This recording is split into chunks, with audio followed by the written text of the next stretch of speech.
Hello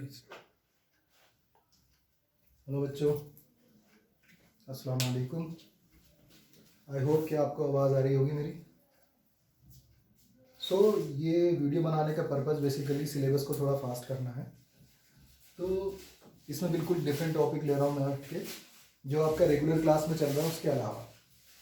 dual nature of radiation वैसे तो बहुत सिंपल है, तुमने काफ़ी कुछ इसके बारे में ऑलरेडी पढ़ा हुआ है 11th क्लास में केमिस्ट्री में। Dual nature of radiation, radiation के दो नेचर हैं, particle nature and wave nature. जहाँ तक वेव नेचर की बात है तो वेव नेचर पे हम बहुत सारी चीज़ें कर चुके हैं। रेडिएशन का वेव नेचर कौन प्रिडिक्ट करता है? प्रिडिक्ट करता है कौन? इंटरफेरेंस, रिफ्लेक्शन, रिफ्रैक्शन, डिफ्रैक्शन, ये सारे लाइट के या वेव के वेव नेचर को प्रिडिक्ट करते हैं ऑब्वियसली, रेडिएशन के वेव नेचर को। दूसरा नेचर है पार्टिकल नेचर। तो इसके पीछे तुमने एक चीज़ पढ़ी होगी अपनी जूनियर क्लास में शायद, अगर मैं गलत नहीं हूँ, that is photo electric effect. ठीक है, this is your photo electric effect.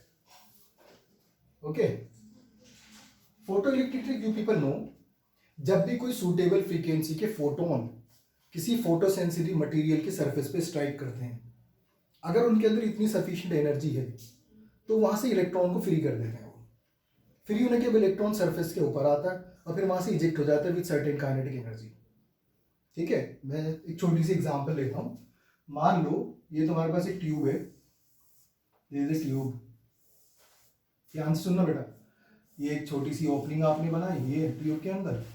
Okay, ये the radiation goes into, here you have the photo sensitive plate, ये फोटो सेंसिटिव प्लेट है। ठीक है, यहाँ भी आपके पास एक फोटो सेंसिटिव प्लेट है। ये photon of energy, I am writing energy is equal to h into mu. What is h? You know it is Planck's constant. Mu is the frequency. आपने रेडिएशन सेंड करा, मान लो for example मैं इसकी energy set करता हूं, मैंने कहा भी 2.5 इलेक्ट्रॉन वोल्ट। अच्छा, बी केयरफुल कि 1 electron volt is equal to 1.6 into 10 to power -19 joule, ये आपको ऑलरेडी पता है।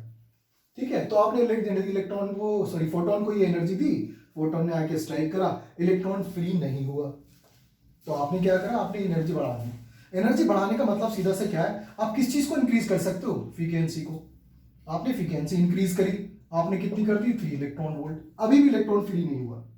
As soon as you reach is 3.5 electron volt, suddenly electron get free. Electron free होके यानी अपनी बॉन्डिंग से टूट के सरफेस पे आ चुका है। तो वो पर्टिकुलर एनर्जी जो इलेक्ट्रॉन ने कंज्यूम की फ्री होने में, उस एनर्जी का नाम है work function of the substance. क्या नाम बताया बेटा मैंने? उसका नाम बताया मैंने work function. Work function of the substance, वो वर्क फंक्शन है। इसको मैं रिप्रेजेंट करूंगा इधर W नोट से या फाई नोट से, डिफरेंट बुक में अलग अलग सिंबल है। तो यहां से आके इलेक्ट्रॉन, फोटोन ने आके स्ट्राइक करा, फोटोन मतलब रेडिएशन की बात कर रहा हूं मैं, तो फोटोन ने आके स्ट्राइक करा और suitable energy obviously correspond to certain frequency, वो इलेक्ट्रॉन को फ्री कर देती है, इलेक्ट्रॉन सरफेस पे आ जाता है। तो वो पर्टिकुलर फ्रीक्वेंसी जिसने इलेक्ट्रॉन, जो जरूरी है इलेक्ट्रॉन को फ्री करने के लिए, उस फ्रीक्वेंसी का नाम आप जानते हो, मुझे बताने की जरूरत नहीं है obviously. Mu naught I am writing, क्या नाम बताया था आपने इसका? Threshold frequency. ये this is your threshold frequency. Threshold frequency जिसके नीचे एमिशन नहीं होगा या जिसके आने के बाद ही एमिशन होगा, सिंपल सी बात है। तो obviously photon are striking on the surface, electron comes down to the surface. अगर तुमने इससे ज्यादा एनर्जी इसको दे दी, फॉर एग्जांपल तुमने इसको एनर्जी दे दी 4 इलेक्ट्रॉन वोल्ट, ऑब्वियसली 3.5 वोल्ट तो वो कंज्यूम करेगा इलेक्ट्रॉन को फ्री करने के लिए, बाकी बची हुई एनर्जी इलेक्ट्रॉन रिसीव कर लेगा इन टर्म्स ऑफ काइनेटिक, यानी बाकी एनर्जी को इलेक्ट्रॉन लेके निकलेगा किस फॉर्म में? काइनेटिक एनर्जी की फॉर्म में। कितनी? 0.5। ये मैंने एग्जांपल लिया अपने पास से, ऐसा कुछ है नहीं, डिपेंड करेगा मटेरियल की अपनी क्या स्पेशलिटी है। तो बहरहाल इलेक्ट्रॉन फ्री होगी विद सर्टेन काइनेटिक एनर्जी। इसका मतलब जो इंसिडेंट रेडिएशन है उसकी जो एनर्जी वो दो तरह से कंज्यूम हो रही है। एनर्जी यहां नहीं लिखता, एनर्जी दो तरह से कंज्यूम हो रही है। I am writing energy is equal to क्या? एक तो वर्क फंक्शन में I am writing W naught, phi naught भी हो सकता है, प्लस काइनेटिक एनर्जी। ठीक है, तो इंसिडेंट रेडिएशन की एनर्जी दो तरह से गई। नंबर 1 वर्क फंक्शन में कंज्यूम हो गया, बाकी बचा हुआ पार्ट काइनेटिक एनर्जी में कन्वर्ट होकर इलेक्ट्रॉन रिसीव करके निकल गया। तो फाइन, तो this I am writing this is h mu, this you are writing h mu naught. Obviously work function, obviously work function corresponds to certain frequency जिसका नाम क्या था? Threshold frequency. अगर मैं आपसे डिफाइन करने का कहूं threshold frequency, you can define ये बहुत अच्छे से आपने करा हुआ है, लेकिन बेटा ध्यान रखना क्वेश्चन जो आएगा वो थ्रेशोल्ड वेवलेंथ पे आएगा, फ्रीक्वेंसी पे नहीं आएगा। थ्रेशोल्ड फ्रीक्वेंसी जिसके नीचे एमिशन नहीं होगा, थ्रेशोल्ड फ्रीक्वेंसी आने के बाद ही एमिशन होगा। थ्रेशोल्ड वेवलेंथ उल्टा बोलो, थ्रेशोल्ड वेवलेंथ के नीचे ही अगर वेवलेंथ होगी तो एमिशन होगा, थ्रेशोल्ड वेवलेंथ के ऊपर अगर वेवलेंथ होगी तो एमिशन नहीं होगा। बी केयरफुल, क्वेश्चन वेवलेंथ की टर्म में होगा, ना कि फ्रीक्वेंसी की फॉर्म में। So here you are incident radiation h mu naught plus kinetic energy. अभी मैं काइनेटिक एनर्जी को ऐसे ही लिख रहा हूं, though I can write half mv square, ठीक है, यहां लिख देता हूं अलग से, kinetic energy is equal to this is your half mv square. ऐसा क्यों करा अभी पता चल जाएगा।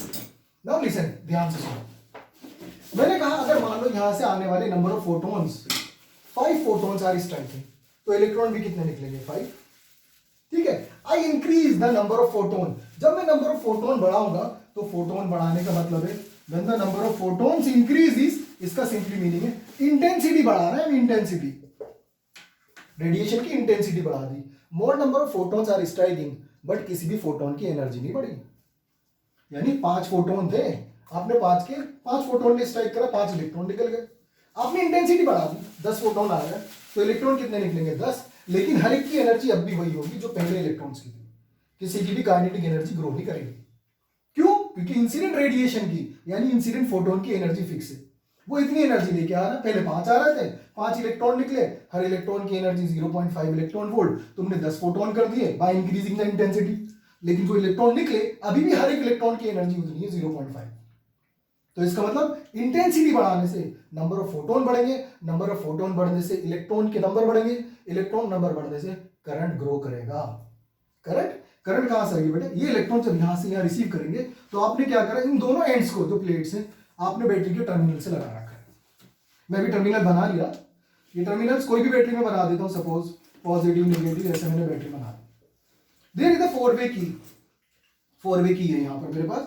4-वे की का मतलब क्या है, I can switch the terminals, मैं टर्मिनल्स को स्विच कर सकता हूं, इसको पॉजिटिव उसको नेगेटिव, देन इसको पॉजिटिव इसको नेगेटिव, ठीक है। फिलहाल हमने क्या करा, जब इलेक्ट्रॉन फोटोन आके यहाँ टकरा है, मैंने क्या करा, इसको नेगेटिव चार्ज, ये नेगेटिव टर्मिनल से कनेक्टेड है, वो पॉजिटिव से कनेक्टेड है, इलेक्ट्रॉन उसकी तरफ जाते हैं इजीली, तो ये जो इलेक्ट्रॉन चल के जा रहा है यहाँ पर करंट कॉन्स्टिट्यूट हुआ सर्किट के अंदर, करंट का नाम है photo current. The current is called photo current, और electron are known as photo electrons. क्यों? क्योंकि फोटोन की वजह से है, तो मैं लिख दिया यहाँ पर this is your photo current, ठीक है।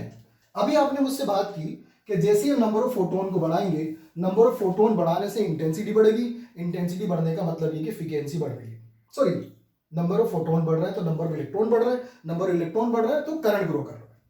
तो यानी अगर मैं आपसे कहने लगूं here is you have the current and you have intensity, और reverse they are directly proportional, graph will be straight line, कि अगर आप नंबर ऑफ फोटोन बढ़ाएंगे तो इलेक्ट्रॉन बढ़ेंगे, इलेक्ट्रॉन बढ़ने का मतलब करंट ग्रो कर रहा है, इधर करंट इंक्रीजिंग, ठीक है बेटा। तो ध्यान रखना इंटेंसिटी और करंट के बीच का ग्राफ स्ट्रेट लाइन क्यों है, क्योंकि इंटेंसिटी बढ़ना फोटोन बढ़ना है, फोटोन बढ़ना इलेक्ट्रॉन बढ़ना है, लेकिन इलेक्ट्रॉन की एनर्जी नहीं बढ़ रही, तो ये तुम्हारे पास इलेक्ट्रॉन आ गया है, फोटो करंट यहाँ कॉन्स्टिट्यूट हो गया, ओके, यहाँ से इलेक्ट्रॉन जा रहा है, सर्किट कंप्लीट हो रही है, करंट फ्लो कर फोटो करंट, ठीक है। आपने क्या करा, अगर आप यहाँ पे सपोज करो आप इंटेंसिटी बढ़ाते हो, नंबर बढ़ाते हो, ऑब्वियसली ये वाली बात समझ आ गई, ठीक है। अब आगे सुनो, मैं थोड़ा सा डिस्कशन करूंगा इसके ऊपर, अभी वो इक्वेशन आपकी एज इट इज रखी हुई है, इसको क्यों छोड़ा है अभी थोड़ी देर में क्लियर हो जाएगा बेटा। मान लो आप एक सिचुएशन लेते हो, ठीक है, एक सिचुएशन आपने ली, इधर तो मैं ले लेता हूं ये this is the potential which I applied, capital V लिखते हैं, capital V, this is the potential, ये पोटेंशियल जो हमने यहाँ बैटरी के थ्रू लगा रखा है टर्मिनल्स के ऊपर, ये पॉजिटिव है ये नेगेटिव है, और ये मैं बना देता हूं, इधर मैंने बना दिया फोटो करंट, ठीक है। I increase the potential, variable potential है, मैं पोटेंशियल बढ़ा रहा हूं, पोटेंशियल बढ़ा रहा हूं, तो obviously what about the current, current बढ़ेगा या घटेगा या अनचेंज रहेगा। सोचो, अगर मैं पोटेंशियल ग्रो करता हूं तो सर्किट में करंट ग्रो करेगा या नहीं करेगा, क्या हो सकता है तुम्हारा आंसर? हाँ अपने मन में ही बोल लो, मैं सुन तो नहीं रहा। Okay, you are increasing the potential, what about the current, current will not change, current में कोई चेंज नहीं आएगा, करंट राइज नहीं करेगा, ठीक है। रीजन बताता हूं क्यों, आपने पोटेंशियल लगा रखा, कुछ भी पोटेंशियल यहां लगा हुआ है, सपोज जीरो पोटेंशियल है, for example zero potential, no potential, electron keep going, इस टर्मिनल से उस टर्मिनल तक जा रहा है, इलेक्ट्रोड से यानी इस एंड से उस एंड, क्यों जा रहा है, because of their own kinetic energy, electron अपनी काइनेटिक एनर्जी से वहां फ्लो करके जा रहा है, तो सर्किट तो कंप्लीट हो रही है, लेकिन अप्लाइड पोटेंशियल जीरो है. Applied potential zero, still some current is there. Why? Because the electron themselves able to reach from the one terminal to the other due to their own kinetic energy. तो इसके अंदर current, आपने potential बढ़ाया, potential बढ़ाने से minus से तो shift है, otherwise current will not grow. ये क्या बात हो गई? आप पोटेंशियल बढ़ा रहे हो लेकिन करंट नहीं बढ़ रहा. रीजन बड़ा सिंपल है बेटा, यहां से फोटोन आए कितने? 5, इलेक्ट्रॉन निकले 5, तुमने पोटेंशियल बढ़ा दिया. प्रोटॉन आए 5, इलेक्ट्रॉन निकले 5, तुम पोटेंशियल बढ़ा रहे हो. इलेक्ट्रॉन की गिनती नहीं बढ़ रही, नंबर ऑफ इलेक्ट्रॉन फिक्स है. मान लो हर सेकंड में 5 इलेक्ट्रॉन निकल रहे, तो तुम पोटेंशियल कितने ही बढ़ाते रहो. जब तक नंबर ऑफ चार्ज ग्रो नहीं होगा, पर सेकंड अगर 5 इलेक्ट्रॉन आ रहे वो तो फिक्स है. आपका चार्ज पर यूनिट टाइम तो फिक्स है. आप कितने चार्ज, यहाँ पे चार्ज फिक्स है, आप कितने पोटेंशियल बढ़ाते रहो, करंट में कोई चेंज नहीं आएगा, क्योंकि पीछे से इलेक्ट्रॉन जनरेट नहीं हो रहा है एक्स्ट्रा. तो इलेक्ट्रॉन तो अपनी जगह चलते रहेंगे. सुन रहे बात? तो सीधी सी बात है, मैं फिर से एक बार बोल देता हूं. पोटेंशियल जीरो था, इलेक्ट्रॉन अपनी काइनेटिक एनर्जी से यहां पहुंच रहे थे, सर्किट कंप्लीट थी, current is there, though potential is zero. आपने पोटेंशियल बढ़ाना शुरू करा, करंट ग्रो नहीं हुआ, graph will be parallel to the potential axis. Reason बड़ा सिंपल है कि आपके पास जो नंबर ऑफ फोटॉन्स थे, जितने इलेक्ट्रॉन निकले वो वहां पहुंच रहा है. 5 electron 5 electron 5 photon 5 electron, you can increase in the potential. भाई इलेक्ट्रॉन तो 5 ही है, तो करंट कहां से ग्रो हो जाएगा? हाँ, करंट ग्रो होता अगर मैं इंटेंसिटी बढ़ा दूं, यानी फोटोन 5 की जगह 10 कर दूं, तो मैंने फोटोन बढ़ा दिए, यानी इंटेंसिटी बढ़ा दी. तो ये जो ग्राफ है, पहला ग्राफ, ये किसी इंटेंसिटी पर है. Suppose this is intensity 1. आपने इंटेंसिटी बढ़ाई, इंटेंसिटी बढ़ाते ही फोटोन बढ़ गए, फोटोन बढ़ने से इलेक्ट्रॉन बढ़ गए. पहले जो 5 इलेक्ट्रॉन निकल रहे थे पर सेकंड, अब 10 निकल रहे हैं, तो नंबर ऑफ इलेक्ट्रॉन बढ़ गया, चार्ज बढ़ गया, चार्ज बढ़ती करंट बढ़ गया. वही सिचुएशन, जीरो पोटेंशियल पे सर्टेन करंट है, क्यों? इलेक्ट्रॉन अपनी काइनेटिक एनर्जी से वहां जा रहा है.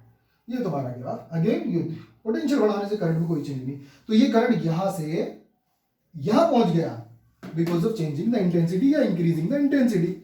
अनदर वन, आपकी मर्जी, एक और ग्राफ बना लो. This is intensity third. Intensity बढ़ाना मतलब नंबर ऑफ फोटोन बढ़ाना. किसी भी फोटोन की एनर्जी नहीं बढ़ी, क्योंकि आपने फ्रीक्वेंसी नहीं बढ़ाई, आपने सिर्फ गिनती बढ़ा दी. ठीक है, मेरी बात समझ रहे हैं? जैसे मान लो फुटबॉल्स हैं, इलेक्ट्रॉन्स, 5वीं क्लास के 5 बच्चे आके हिट करते हैं, सबकी काइनेटिक एनर्जी वही है. अगली बार तुमने 5वीं क्लास की जगह 8वीं क्लास के बच्चे भेजे, उन्होंने ज्यादा जोर से किक कर, इलेक्ट्रॉन की काइनेटिक एनर्जी बढ़ेगी घटेगी? बढ़ेगी, क्योंकि तुमने ताकत बढ़ा दी, यानी फ्रीक्वेंसी बढ़ा दी. अगर मैं 5वीं क्लास के 5 बच्चे थे, 5वीं क्लास के 10 बच्चे ले लो, 5वीं क्लास के 15 बच्चे ले लो, तो वो जो किक करेंगे फुटबॉल को, उनकी एनर्जी नहीं बढ़ेगी, क्योंकि बच्चे की ताकत उतनी है. तो कहने का मतलब ये, आप जब फोटोन बढ़ाते हो ना बेटा, तो फोटोन की एनर्जी नहीं बढ़ सकती, फोटोन का नंबर बढ़ रहा है. एनर्जी कब बढ़ेगी? जब आप फ्रीक्वेंसी बढ़ाओगे. तो अभी हम क्या बढ़ा रहे थे? इंटेंसिटी. इंटेंसिटी बढ़ाने से करंट में चेंज आया? बिल्कुल आया, करंट राइज करा, ऊपर कर गया. लेकिन पोटेंशियल चेंज करने से करंट में कोई चेंज नहीं आ रहा. रीजन बड़ा सिंपल है. ठीक है, क्योंकि आप लोग मुझे रेस्पॉन्स नहीं कर पा रहे हैं, ऑब्वियसली वीडियो बन रही, तो मुझे डाउट है थोड़ा सा, फिर भी मैं एक बार रिपीट कर रहा हूँ. मैंने कहा भाई मेरे पास फोटोन 5 थे, करंट गिरा रहा था, फोटोन 10 हो गया, करंट ये हो गया, फोटोन ज्यादा हो गया, करंट बढ़ गया, क्योंकि इलेक्ट्रॉन बढ़ रहा है. लेकिन किसी की भी काइनेटिक एनर्जी नहीं बढ़ रही, क्योंकि हर फोटोन की एनर्जी फिक्स है, सो दैट इलेक्ट्रॉन की एनर्जी फिक्स है. आगे बढ़ते हैं. ठीक है, अब मैं चेंज करता हूं फ्रीक्वेंसी. Okay good.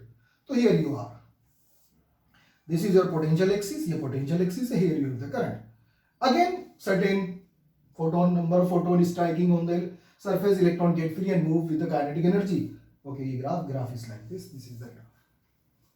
ठीक है, वही ग्राफ जो पहले था वही अब भी है, थोड़ा ऊपर हो गया, कोई बात नहीं, ये सीधा जा रहा है. अब आपने क्या करा, पोटेंशियल बढ़ा रहे थे ना, आप पोटेंशियल को बढ़ा रहे थे, तो ये तुम्हारे पास था ग्राफ. ठीक है. अच्छा, यहाँ पे एक बात समझने वाली एक और है. ठीक है, मैं अभी बता देता हूँ बात की जगह. मैंने पोटेंशियल को क्या करा, ये पॉजिटिव था, ये नेगेटिव था, इलेक्ट्रॉन इसकी तरफ जा रहे थे. अगर मैं इस पोटेंशियल को उल्टा कर दूं, अगर ये पोटेंशियल में उल्टा कर दूं, this one minus this one plus, तो जैसे इलेक्ट्रॉन यहां से निकल के जाएंगे विद सर्टेन काइनेटिक एनर्जी, तो ये टर्मिनल यानी ये प्लेट जो नेगेटिवली चार्ज है, इलेक्ट्रॉन को अपोज करेगा. इलेक्ट्रॉन को अपोज करेगा ना, अपोज करेगा तो इलेक्ट्रॉन की काइनेटिक एनर्जी स्लो, मतलब इलेक्ट्रॉन की काइनेटिक एनर्जी को अपोज करेगी इसकी नेगेटिव पोटेंशियल एनर्जी.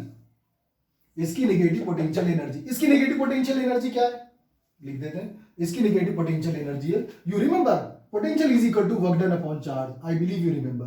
तो work done is equal to potential into charge. तो this work done is equal to, यानी इस टर्मिनल की जो पोटेंशियल एनर्जी है, इसका जो वर्क डन है अगेंस्ट द इलेक्ट्रॉन, वो कितना है, that is equal to potential into charge. Charge कौन है? इलेक्ट्रॉन. ठीक है, सुनो आगे. तो आपने इसको नेगेटिव कर दिया।